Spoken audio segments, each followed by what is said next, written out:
Mean राशि वालों नमस्कार। मैं तुषार मित्र आपका स्वागत करता हूं। 2025 में क्या आपकी शादी हो पाएगी? क्या 2025 में आपके 7 फेरे लेने का समय आ चुका है मेरे मित्रों? क्या वो जिसको आप बहुत प्यार करते हैं 2025 में आपका साथी बन पाएगा? वो कौन सी राशियां हैं जो आपके सच्चे जीवन साथी के रूप में आपका जिंदगी भर साथ निभा सकती हैं? लव, डेस्टिनी और मैरिज क्या है आपकी जिसका आप इंतजार करते हैं? क्या वो लौट करके आपके जीवन में सदा के लिए आने वाला है? यदि ये आपके मन में चल रहा है तो आज की वीडियो आपके लिए है मेरे मित्रों। मीन राशि, क्या 2025 में आपको मिलेगा जीवन साथी? पाइसेस मैरिज प्रेडिक्शन, मीन राशि लव। देखिए मेरे मित्रों, मीन राशि वालों के यदि पंचमेश की बात करें तो वो चंद्रदेव होते हैं और चंद्रदेव चंचलता के स्वामी होते हैं मेरे मित्रों।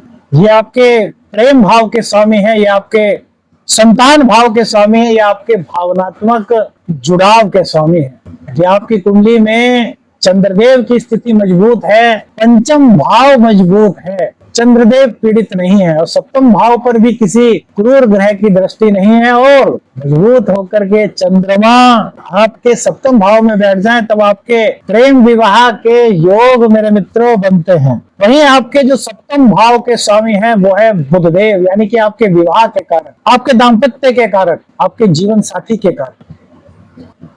लेकिन बुध और चंद्रमा में शत्रुता के कारण मेरे मित्रों कई बार मीन राशि के प्रेम विवाह या अरेंज मैरिज में कहीं ना कहीं भ्रम, देरी या फिर गलत निर्णय मिलते हैं। आप भी बताइए मेरे मित्रों, क्या आपके साथ ऐसा हुआ है कि प्रेम संबंधों में कुछ भ्रम हुआ, कुछ गलती हुई? प्रेम विवाह के बाद भी क्या आपका जीवन खुश नहीं? क्या दाम्पत्य जीवन में भी आपकी दिक्कतें आ रही हैं प्रेम विवाह के बाद? तो यही कारण होता है मेरे मित्रों, क्योंकि यहाँ पर पंचमेश और सप्तमेश की आपस में शत्रुता होती है। बहुत से लोगों का यही सवाल होता है कि मीन राशि वालों के प्रेम विवाह में आखिर दिक्कतें क्यों आ जाती हैं, या फिर अरेंज मैरिज में भी कभी कभी दिक्कतें क्यों आ जाती हैं? तो उसका कारण है चंद्र और बुध। इसके कारण कहीं ना कहीं कुछ दिक्कतें मेरे मित्रों देखी जाती हैं। अब सवाल यह है कि क्या 2025 में मीन राशि वालों का विवाह होने वाला है? आगे कुछ बताएं इससे पहले सबसे पहले आपको यही बता देते हैं। तो मेरे मित्रों, 2025 में कुछ समय ऐसा है जिस समय मीन राशि वालों का विवाह हो सकता है। कौन सा है वह समय? अब सुनिए। देखिए, 15 जून से लेकर के सितंबर के बीच मीन राशि वालों का कहीं ना कहीं विवाह होने का संयोग बनता है। यहाँ पर एक तो शुक्रदेव की स्थिति कौन देख रहे हैं मेरे मित्रों? अगर गोचर की बात करें मेरे मित्रों तो बृहस्पति से शादी की कई चीजें बनती हैं। बृहस्पति देव मीन राशि वालों के चतुर्थ स्थान में है, तो इस हिसाब से देखें तो मीन राशि वालों के लिए 2025 में योग की संभावनाएं बहुत कम कही जाएंगी गोचर के अकॉर्डिंग, है ना। ये गोचर प्रभाव हो रही है। लेकिन यदि आपकी कुंडली में बृहस्पति देव की दशा चल रही है, चंद्र की दशा चल रही है, बुध की दशा चल रही है, बुध का संबंध सप्तम से ही बना है क्योंकि सप्तम के ही स्वामी है, चंद्रदेव सप्तम भाव में आकर के बैठे हैं, तो फिर आपकी कुंडली के अकॉर्डिंग शादी का संकेत मिल रहा है। तो यहाँ पर 2025 में सितंबर में आपके शादी के योग बन रहे हैं। सितंबर तक, यानी कि 15 जून के बाद सितंबर तक आपकी शादी हो सकती है। शहनाई आपके घर में बच सकती है। 2026 में मेरे मित्रों जून के बाद, यानी कि अप्रैल या फिर मई, 15 मई के बाद कहिए कि आपके शादी के योग गोचर के अनुसार बनते हुए दिखाई देते हैं। लेकिन यदि आपकी कुंडली में सप्तमेश की दशा चल रही है, पंचमेश की दशा चल रही है, तो फिर 15 जून से सितंबर तक आपकी शादी हो सकती है। अब बात करते हैं मीन राशि वालों के लिए कौन सी राशियां हैं जो मैरिज के लिए बहुत सुटेबल रहती है मेरे मित्र। देखिए, कर्क राशि जो है उससे भावनात्मक रिश्ता मीन राशि वालों का काफी अच्छा रहता है। तो यहाँ पर मीन राशि वालों और कर्क राशि वालों की कॉम्पेबिलिटी मैरिज के मामले में काफी हद तक ठीक देखी गई है। वफादारी और गहराई की बात करें तो मीन और वृश्चिक के बीच में काफी अच्छा समन्वय देखा गया है। इन दोनों के बीच भी रिश्ता अच्छा मेरे मित्रों चल सकता है। लेकिन विवाह करने से पहले कुंडली मिलाना आवश्यक है वैदिक एस्ट्रोलॉजी के हिसाब से। वृषभ और कन्या राशि ये संतुलन की राशि, इसमें संतुलन और व्यवहारिकता मीन राशि के साथ इन दोनों राशियों की काफी मेरे मित्रों देखी गई है। तो आप इन लोगों से शादी कर सकते हैं यदि आपके घर वाले कह रहे हैं, लड़का आपको पसंद है, लड़की आपको पसंद है।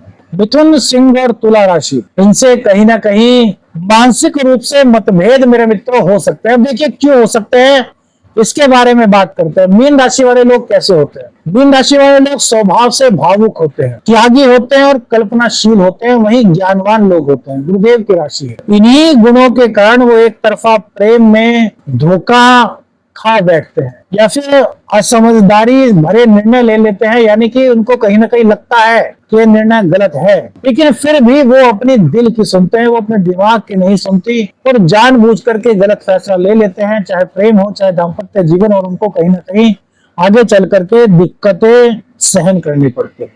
तो आपको मीन राशि वाले एक बात कहेंगे कि जो जीवन साथी है वो जीवन भर का साथ निभाने के लिए आता है। किसी भी आकर्षण में पड़ करके अपने जीवन साथी का चुनाव ना करें, किसी की भी बातों में आकर के अपने जीवन साथी का चुनाव ना करें। भावनाओं में बह करके आर्थिक या पारिवारिक निर्णय आपको मेरे मित्रों नहीं लेने चाहिए। इससे क्या होता है कि आपके जीवन में कहीं ना कहीं परेशानियां आ सकती है। मीन राशि वाले क्योंकि कल्पनाशील होते हैं, त्यागी होते हैं और भावुक होते हैं, तो कभी कभी इनकी ये भावुकता जो होती है वो उनके बीच में दिक्कत उत्पन्न कर देती है। प्रेम संबंधों में इन्हें पारदर्शिता रखनी चाहिए, शक से बचना चाहिए।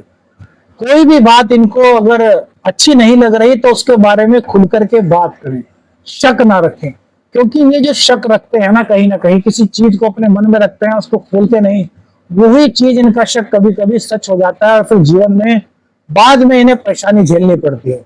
कितने लोगों के साथ ऐसा हुआ, कमेंट करके मेरे मित्रों बताइएगा। शादी दो आत्माओं का पवित्र मिलन है, शादी दो परिवारों का पवित्र मिलन है। शादी उससे कीजिए जो आपको चाहे। विवाह सोच समझ करके अपने स्वविवेक से बिना भावनाओं में बहे और अपने परिवार की सलाह से आप करते हैं मेरे मित्रों, तो यहाँ पर काफी अच्छी सकारात्मकता आपको दिखाई देगी। देखिए, सच्चा हमसफर मिलने से पहले हमें स्वयं को समझना होगा। स्वयं को समझना क्यों जरूरी है? क्योंकि जब हम खुद के प्रति सच्चे होते हैं, हमें पता होता है कि हम क्या हैं, हमारी अपेक्षाएं क्या हैं, हम किस तरह का व्यवहार करते हैं, हमारी आदतें क्या हैं, हम क्या चीजें बर्दाश्त कर सकते हैं, हम क्या चीजें बर्दाश्त नहीं कर सकते। जब हम खुद को भेज लेते हैं, जब हम खुद को पहचान लेते हैं ना, तब से ब्रह्मांड को कहते हैं कि हे ब्रह्मांड, हमारे अनुरूप हमने खुद को जान लिया कि हम कैसे हैं, हमारी अपेक्षाएं क्या है। अब आप हमारे अनुरूप हमें हमारा सच्चा हम सफर दिलाइए, तो यूनिवर्स आपका साथ देता है मेरे मित्रों। यदि आपकी कुंडली में विवाह को लेकर के कुछ दिक्कतें आ रही हैं मेरे मित्रों, तो गणेश चतुर्थी का व्रत आपको करना चाहिए। इसी के साथ साथ पूर्णिमा का व्रत भी मीन राशि वालों को करना चाहिए। इससे विवाह में आ रही बाधाएं धीरे धीरे कम हो। यदि आपके भी विवाह में, प्रेम जीवन में कोई दिक्कत आ रही है तो अपनी कुंडली दिखा सकते हैं। स्क्रीन पर जो नंबर है इस पर आप व्हाट्सएप मैसेज कर सकते हैं। आदेश रखने, हर हर